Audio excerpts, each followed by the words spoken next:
Hello குட்டீஸ், இன்னைக்கு நம்ம இந்த வீடியோவில் பார்க்க போகிறது 5ஆம் வகுப்பு சமூக அறிவியல் பருவம் 2 நீர்க்கோளம். One word answers. சரியான விடையை தேர்ந்தெடுக்க. நீர்க்கோளம் என்பது பூமியின் மேற்பரப்பில் உள்ள மொத்த டேஸ் அளவை குறிக்கும். ஆப்ஷன் ஆ நீர்.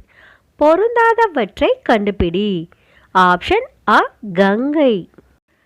நீர்ப்பரப்பின் அனைத்து பக்கங்களும் நிலத்தால் சூழப்பட்டிருந்தால் டேஸ் என அழைக்கப்படுகிறது. ஆப்ஷன் இ ஏரி. ஆவியாதல் என்பது நீர் சுழற்சியின் டேஸ் படிநிலை. ஆப்ஷன் ஆ முதல். ஒரு நீர்ப்பரப்பின் ஒரு பகுதியை நிலம் சூழ்ந்திருந்து மற்ற பகுதிகள் கடலை நோக்கி இருந்தால் டேஸ் எனப்படும். ஆப்ஷன் ஆ கடல். பொறுத்துக. நன்னீர் தால் ஏரி.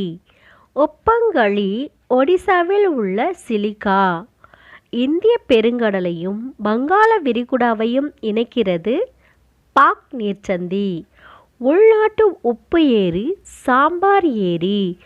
ஆவி சுருங்குதல் மேகங்கள் உருவாதல். சரியா தவறா எழுதுக.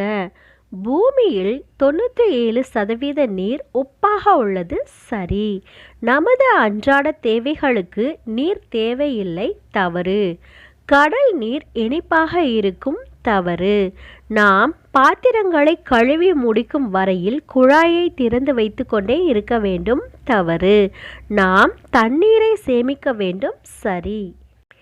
இந்த வீடியோ உங்களுக்கு கண்டிப்பாக பயனுள்ளதாக இருந்திருக்கும் நம்புகிறேன். இதே போல் இன்னும் பயனுள்ள வீடியோக்கள் உங்களுக்கு வேணும் அப்படின்னா மறக்காமல் சப்ஸ்கிரைப் பண்ணுங்கள். நன்றி.